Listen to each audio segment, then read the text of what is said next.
రీసెంట్గానే కన్నడ యాక్టర్ ఉపేందర్ గారి మొబైల్ అయితే హ్యాక్ అయిపోయింది. అది ఎలా హ్యాక్ అయిందంటే వాళ్ళ వైఫ్ అయితే ఒకటైతే ఆర్డర్ చేసుకుని ఉంటుంది ఆన్లైన్లో ఆర్డర్ చేసుకోవడంతో వాళ్ళైతే ఫోన్ అయితే వస్తుంది అనమాట. అది ఎవరి నుంచి వస్తుంది అనుకున్న కాల్, అది హ్యాకర్స్ నుంచి అయితే వస్తుంది. హ్యాకర్ నుంచి రావడంతో వాళ్ళ వైఫ్ ఎక్కి మీకు ఓటీపీ వచ్చింది, ఓటీపీ చెప్పండి అంటే ఆమె ఇంకా ఏమి తోచకుండా చెప్పేస్తుంది అనమాట. ఓటీపీ చెప్పడంతో ఫోన్ మొత్తం అయితే హ్యాక్ అయిపోతుంది. హ్యాక్ అవడంతో మనం ఇప్పుడు ఇన్ కేస్ మన మొబైలే ఉంటుంది, మన మొబైల్లో ఏమేమి ఉంటాయి, మన ఫ్రెండ్స్ మెంబర్స్ కానీ అలాగే మన ఫ్యామిలీ మెంబర్స్ కానీ నెంబర్లు అన్నీ ఉంటాయి. అలాగే ఇంకా ఆ ఫోన్ నెంబర్లందరికీ వాట్సాప్లోనే అందరికీ మెసేజ్ చేయడం జరిగింది.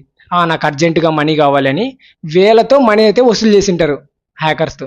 అది కన్నడ యాక్టర్ ఉపేందర్ గారు దాని మీద రియాక్ట్ అయినారు. అరే నాకు ఎప్పుడు ఫోన్ హ్యాక్ అయిపోయింది అంటే వాళ్ళ వైఫ్తో డిస్కస్ చేస్తాడు అనమాట. నీకు ఏమైనా చేసావా అంటే ఇలా చేశాను, ఇలా ఆర్డర్ వచ్చింది అందుకనే ఇట్లా ఓటీపీ అయితే చెప్పేశాను అనడంతో మొత్తం ఆయనకైతే ఫీజులు అయితే అవుట్ అవుతాయి. రీసెంట్గానే ఆయన అయితే వీడియో అయితే పెట్టాడు అనమాట. ఇలా హ్యాక్ అయిపోయింది నా మొబైల్, మీరు కూడా ఇలా అయితే చేయొద్దు, చాలా జాగ్రత్త పడండి అని ఆయన వీడియో ముందుకు వచ్చి ఆయన వీడియో అయితే పోస్ట్ చేశాడు. అందుకనే ఇట్లాంటివి అయితే ఉంటాయన్నమాట.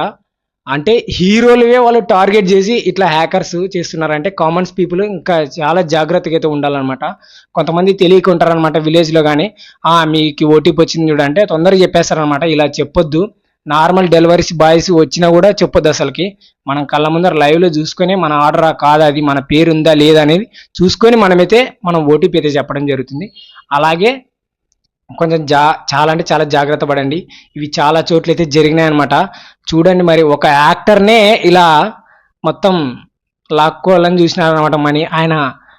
ఆయన ఇన్ఫ్లుయెన్స్తో అంతా రాబట్టుకుంటాడు అనమాట. కానీ నార్మల్ పీపుల్స్ అయితే అలా కాదు కదా. ఇంకా ఒక్కసారి మనీ చేయి జారిపోయిందంటే మనం రోజు ఎంత కష్టపడతామో మనకు తెలుసు అనమాట. ఒక్కసారి చేయి జారిపోతే మనం తెచ్చుకోవడం చాలా కష్టం అనమాట.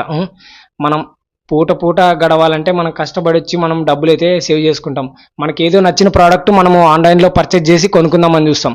కొనుక్కోవడం ఇట్లా చూస్తాం అనమాట. మనకు నచ్చిన ప్రోడక్ట్ అది వచ్చింటుందిలే అని మనము ఓటీపీలు చెప్పినాం అనుకో, అట్లా చెప్పొద్దు. ఎవరైనా కానీ మీకు పార్సల్ పంపించినారని కాల్ చేసి మీకు చెప్తుంటారనమాట. అవేం నమ్మొద్దు. మన కళ్ళదారి మనం చూసే మనదా కాదా, అది మన పేరు ఉందా లేదా, మెన్షన్ చేసిందా లేదా అనేది చూసుకొని మనమైతే ఆ ఆర్డర్ని అయితే మనం తీసుకొని ఓటీపీ చెప్పండి, ఓకేనా. ఇట్లాంటివి చాలా జరుగుతాయి. స్కామర్స్ ఇప్పుడు చాలా అప్డేట్ వర్షన్లో అయితే ఉన్నారనమాట. మనం వల్ల కన్నా ఇంకా టెక్నాలజీతో ఉండాలన్నమాట, ఓకేనా. ఈ వీడియో చూస్తున్నట్టయితే ప్లీజ్ ఒక లైక్ అండ్ సబ్స్క్రైబ్ అయితే చేసేయండి. మరొక మంచి వీడియోతో మీ ముందుకైతే వచ్చేస్తాను. Thank you so much.